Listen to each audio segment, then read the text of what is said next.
Hello YouTube. I wanted to do a little bit of a video this morning for you guys that you might find really interesting. I've got a couple of really nice rifles out here today. These are World War I vintage. The medals and decorations that you see here in front of me belong to my great-grandfather.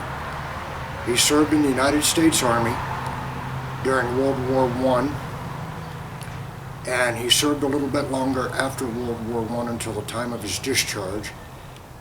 He served with the 27th Infantry Division in France, 1917, 1918 during the war, and then he was part of the occupying force in Germany after the war.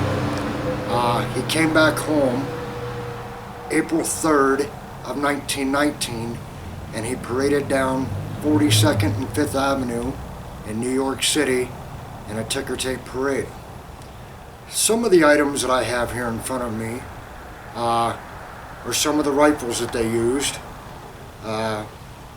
We have the P17 Enfield. This one is made by Eddystone. They were one of the largest suppliers of P17s during the First World War. This one, according to the barrel stamp, was made 6 of 18, which would have been June of 1918. So chances are it might have been sent to France during the First World War. This one is a little bit different. This was made off the British pattern 14 rifle that they were under contract to build for the British during the war. This one has the sights to the rear. They were fully adjustable for elevation, but the only way that they could be adjusted for windage was the front sight. This rifle, the bolt is spring-loaded to the rear. That was part of a British design, which the British called cock-on closing. Because these rifles were originally chambered in the 303 British, the British liked the bolt to cock on closing, having the spring assist the soldier, opening the bolt so they could fire what they called the Mad Minute.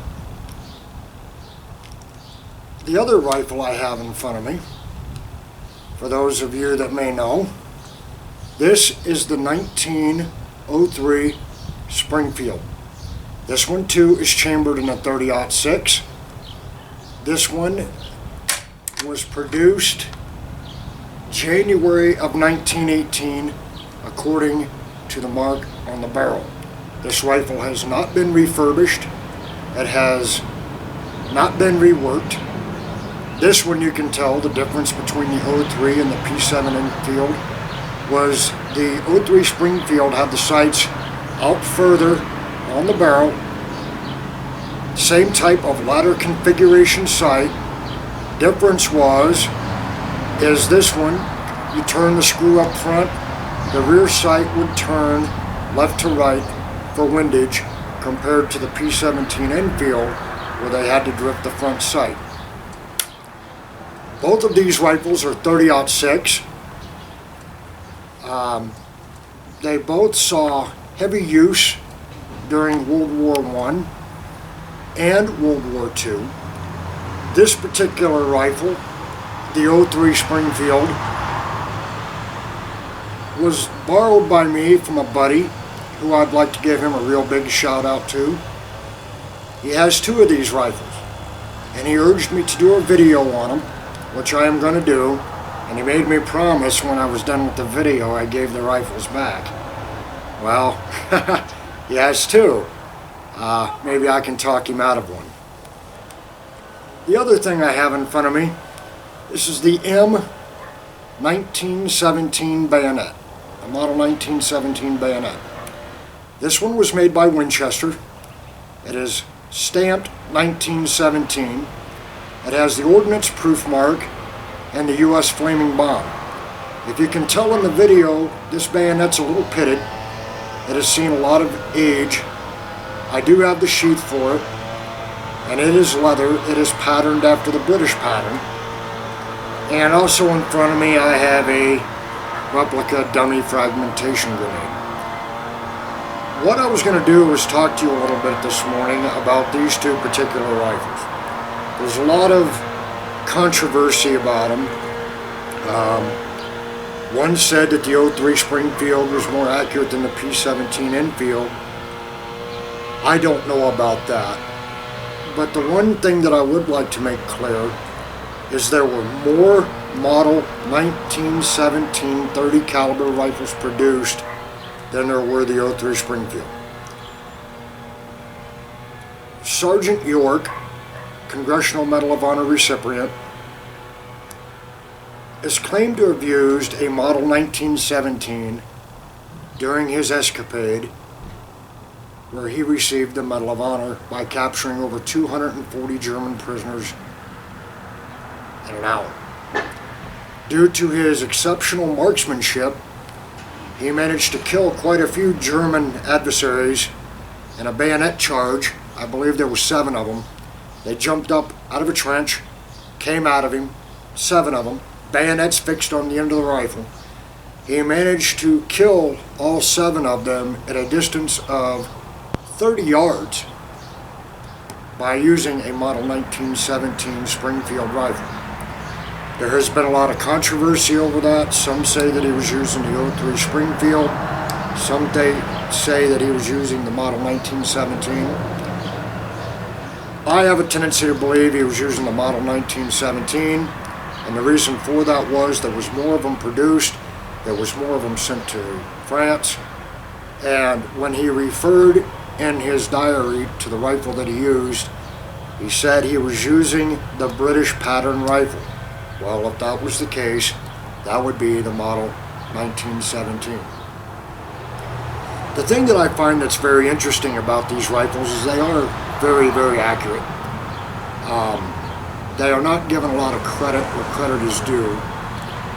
With this particular rifle, I know for a fact, I have got, with the iron sights using modern commercial ammo, I have managed to get a 2-inch group with iron sights at 100 yards, firing at a 6-inch bullseye.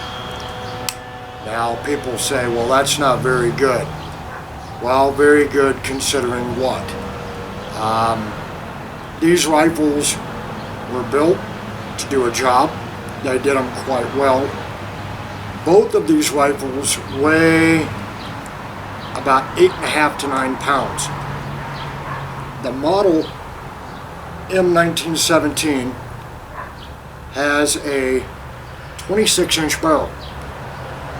The model 03 Springfield is just a tad bit shorter, but both of them are solid wood and steel construction. Both of them have earned their place in history, and both of them are truly magnificent rifles. The one thing, we are coming up on the 100th anniversary of World War I, and the one thing that I try to get people to understand is World War I was called at that time the war to end all wars. It was truly horrific. There has never been a war fought like it since. And just to give you a little bit of information, when the United States entered World War I, we were, well, a very weak military at that time. They had to initiate the draft. The British and French had already been fighting the war for about 3.5 years, and they had lost millions, and I do mean millions of troops. My great-grandfather, with the 27th Infantry Division, was one of only 2 divisions that were assigned to the British by General John J. Pershing. General Pershing gave the 27th and 30th Divisions to the English. The first time American troops were ever allowed to be commanded by a foreign military. And he did that because they were in such dire need of troops. My great-grandfather fought at the Battle of Ypres. According to his military diary, in the first week, I believe it was, of November 1918, they were given the order to smash the Hindenburg Line. And in the one excerpt in his diary, he said that they were in the trenches. The officers came down and gave the order to fix bayonets. They were going over the top to seize the enemy trenches and drive them back, ensuring a total German retreat in that sector.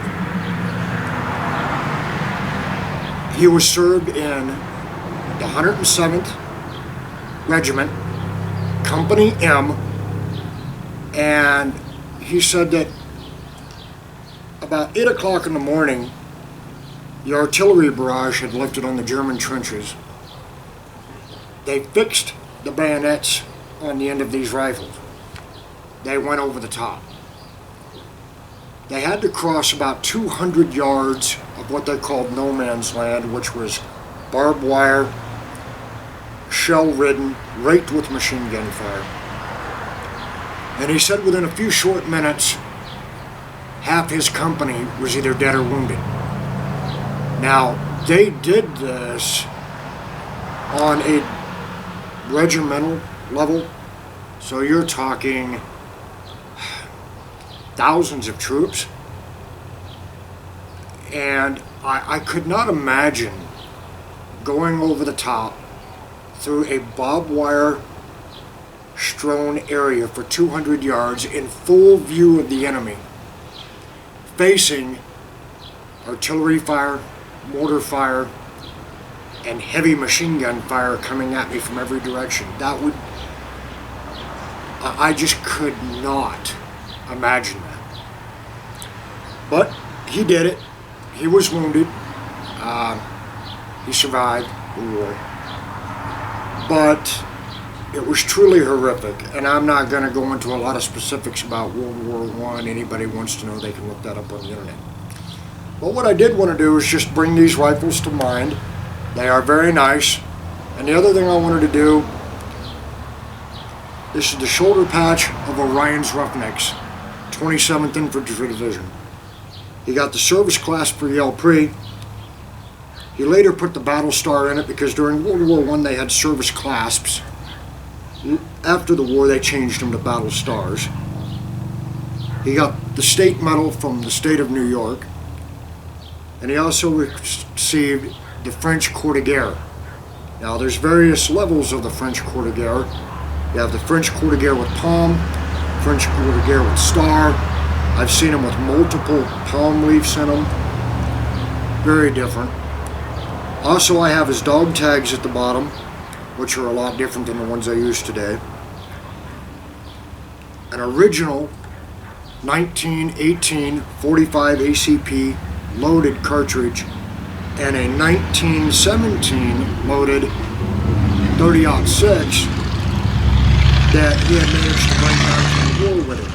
So I just kind of wanted to share that a little bit with you. I thought you might get a kick out of that and a kick out of these two rifles. I hope sometime later today to take these two rifles out and fire them side by side to see what kind of accuracy both of them get. Both of these rifles are about 100 years old. They're 98 years old. They're in still working condition. So we'll see later on if I can get to do the shooting video what type of accuracy they will deliver almost 100 years later.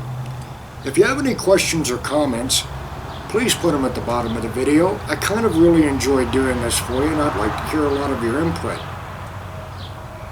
With that, I'll see you later today, and thank you.